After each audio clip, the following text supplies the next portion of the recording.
हमारे उन शहीदों ने, उन आंदोलनकारियों ने सोचा था कि कहीं ना कहीं उत्तराखंड बनेगा, हमारे बच्चों को रोजगार मिलेगा। उन्होंने सोचा था कि उत्तराखंड बनेगा, हमारे इस प्रदेश से पलायन रुकेगा। उन्होंने सोचा था कि लखनऊ तो बहुत दूर हो जा रहा है, कहीं ना कहीं यहाँ गैरसैंण में कोई हमारे लोग बैठेंगे तो कहीं ना कहीं हमारे लोगों का सुख दुख, उनकी जो पीड़ा है, उनकी समस्याओं का समाधान आसानी से हो जाएगा। आप लोगों ने देखा होगा कि जिस लड़ाई को हम निरंतर लड़ने का काम कर रहे हैं, इस प्रदेश को भ्रष्टाचार मुक्त बनाने का काम कर रहे हैं, या इस प्रदेश में रोजगार के लिए जो नौजवान लड़ रहे हैं उनके संघर्ष करने का काम कर रहे हैं, उन सभी लड़ाइयों को धार देने के लिए, वो लड़ाइयां, वो मुद्दे इस चुनावी शोर में दब ना जाएं, उन मुद्दों को जीवित रखने के लिए आज हम इस मैदान में खड़े हैं। ये उत्तराखंड राज्य कोई खैरात में मिला हुआ राज्य नहीं है। यह उत्तराखंड राज्य कटोरे में देकर मिला हुआ राज्य नहीं है। यह राज्य शहादत की बदौलत मिला है। इस राज्य के लोगों ने इस राज्य को प्राप्त करने के लिए लाठियां खाई है। यहां के लोगों ने इस राज्य को प्राप्त करने के लिए गोलियां खाई है। यहां के लोगों ने इस राज्य को प्राप्त करने के लिए शहादतें दी है। ये हमारा उत्तराखंड है। हमारे लोगों ने अपने गांव डुबाए हैं, हमारे लोगों ने पलायन किया है, हमारे लोगों की संस्कृति पर वार हुआ है। हमारे लोगों को यहाँ हिस्सेदारी चाहिए। यहाँ के डैम की 12% रॉयल्टी नहीं, कम से कम 50% हिस्सेदारी यहाँ के स्थानीय लोगों को चाहिए। और मैं ये विश्वास दिलाता हूँ, इस टेरी डैम में कोई 100-200 करोड़ का टर्नओवर नहीं है, हजारों करोड़ का टर्नओवर है। और उसमें आप समझिए कि अगर हमें 50% हिस्सेदारी मिल जाती है तो कई अरबों खरबों रुपए जो आएगा, उससे कितने लाखों युवाओं को हम रोजगार उपलब्ध करवा सकते हैं, अपने इस उत्तराखंड को आगे बढ़ा सकते हैं। ये हमारी सोच होनी चाहिए और ये हमारी सोच है। अगर मौका मिला तो इस बात को दिल्ली के संसद के अंदर, इस भारत की संसद के अंदर जोरों शोरों से उठाया जाएगा कि भुगतान हम करें, लोग हमारे गांव समाज आए, हमारे संस्कृति खत्म हो जाए, पलायन हमको करना पड़े और हिस्सेदारी आज। क्योंकि ये मैं इसलिए बोल रहा हूँ, एक कॉमन सी बात है, अगर कोई दो भाइयों में बंटवारा हो जाता है तो जिस भाई के पास जो हिस्सा चले जाता है वो उसका हिस्सा हो जाता है। जब इस डैम की बुनियाद रखी गई तब भले ही हम उत्तर प्रदेश में थे, क्या जो विभाजन के दौरान जो उत्तर प्रदेश में परिसंपत्तियां गई है, जो उनके यहाँ गई है, क्या उसकी रॉयल्टी मिल रही है? जब वहां से हमें नहीं मिल सकती है तो यहां से उन्हें क्यों मिल रही है? जिस मूल निवास की हम लड़ाई लड़ रहे हैं, जिस मूल निवास को लेकर हम अधिकार अपना जमा सकते थे, उस मूल निवास को जब स्थायी निवास कर दिया गया तो कहीं ना कहीं मैं ये समझता हूं कि सब पढ़े लिखे लोग हैं। ये सबको पता होना चाहिए कि देश के अंदर किसी भी राज्य में वहां के जो ग्रुप सी और ग्रुप डी का पद है, समूह ग और समूह घ का पद है, वहां पर हमारा कोई अधिकार नहीं है कि उस प्रदेश के किसी सरकारी विभाग के समूह ग और घ में हम जाएं और नौकरी करें।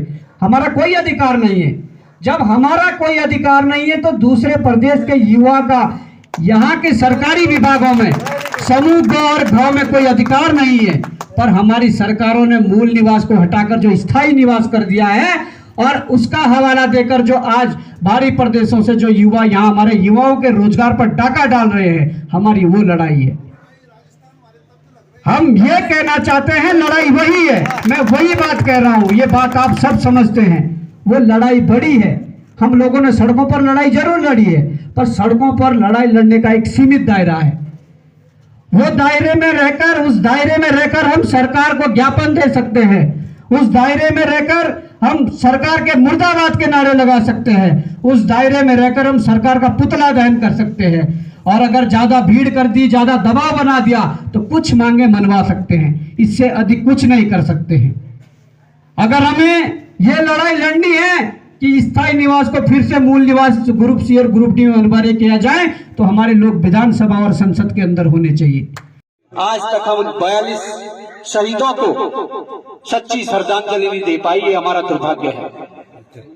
सच्ची श्रद्धांजलि उनको अगर देनी है तो सच्ची श्रद्धांजलि उन्हें तब हम दे सकते हैं कि जो उनकी अवधारणा थी, जो उनकी परिकल्पना थी उस उत्तराखंड को लेकर, ऐसा उत्तराखंड अगर हम बना पाए तब उन 42 शहीदों को हम सच्ची श्रद्धांजलि दे पाएंगे, तब हम इंद्रमणि भदौरी जी को सच्ची श्रद्धांजलि दे पाएंगे।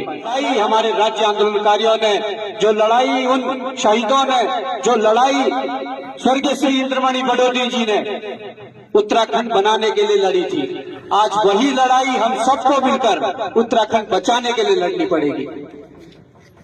हमारे उन शहीदों ने, उन आंदोलनकारियों ने सोचा था कि कहीं ना कहीं उत्तराखंड बनेगा, हमारे बच्चों को रोजगार मिलेगा। उन्होंने सोचा था कि उत्तराखंड बनेगा, हमारे इस प्रदेश से पलायन रुकेगा। उन्होंने सोचा था कि लखनऊ तो बहुत दूर हो जा रहा है, कहीं ना कहीं यहाँ गैरसैंण में कोई हमारे लोग बैठेंगे तो कहीं ना कहीं हमारे लोगों का सुख दुख, उनकी जो पीड़ा है, उनकी समस्याओं का समाधान आसानी से हो जाएगा। पर मैं आज समझता हूं कि जहां पर हमारे जो ये दिशा निर्देश वाले हैं, जो नीति निर्माता हैं, जो एसी कमरों के अंदर बैठे हैं, वो लखनऊ से भी दूर हो गया है। आज देहरादून से और इस गांव तक, देहरादून से इस उत्तराखंड के सीमांत गांव तक उनकी वो योजनाएं नहीं पहुंच पा रही है जो इस प्रदेश के लिए बनाई जा रही है।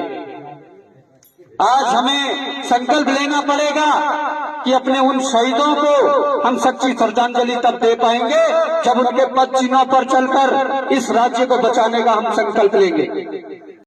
मैं कहना चाहता हूं कि इस प्रदेश में आज गरीब गरीब होता जा रहा है, अमीर अमीर होता जा रहा है। आज देहरादून के सचिवालय से बनने वाली नीतियां मैं समझता हूं कि वो सचिवालय के इर्द गिर्द ही घूमती है।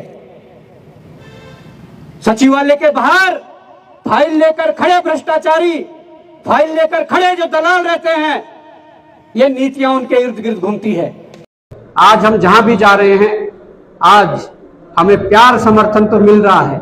लोग पूरी तरीके से एक वोट एक नोट का नारा भी दे रहे हैं और वोट के साथ एक नोट भी दे रहे हैं। आज मैं समझता हूं कि इसी वजह से हम इस चुनावी रण में आज मजबूती से खड़े हैं और जो हमने बातें क्षेत्र में जाकर की, जो उनके मुद्दों पर जाकर बातें की, तो कहीं ना कहीं आज से भाजपा के प्रत्याशी हो, आज से कांग्रेस के प्रत्याशी हो, आज उनके कार्यकर्ताओं के अंदर मायूसी छाई हुई है। आज उनका कहना है कि हमारे दलों ने जो हमें प्रत्याशी दिए हैं, कहीं ना कहीं हम उन प्रत्याशियों से नाखुश हैं। आज ये लड़ाई केवल चुनाव की लड़ाई नहीं है, आज ये लड़ाई इस राज्य के अस्मिता और अस्तित्व की लड़ाई है।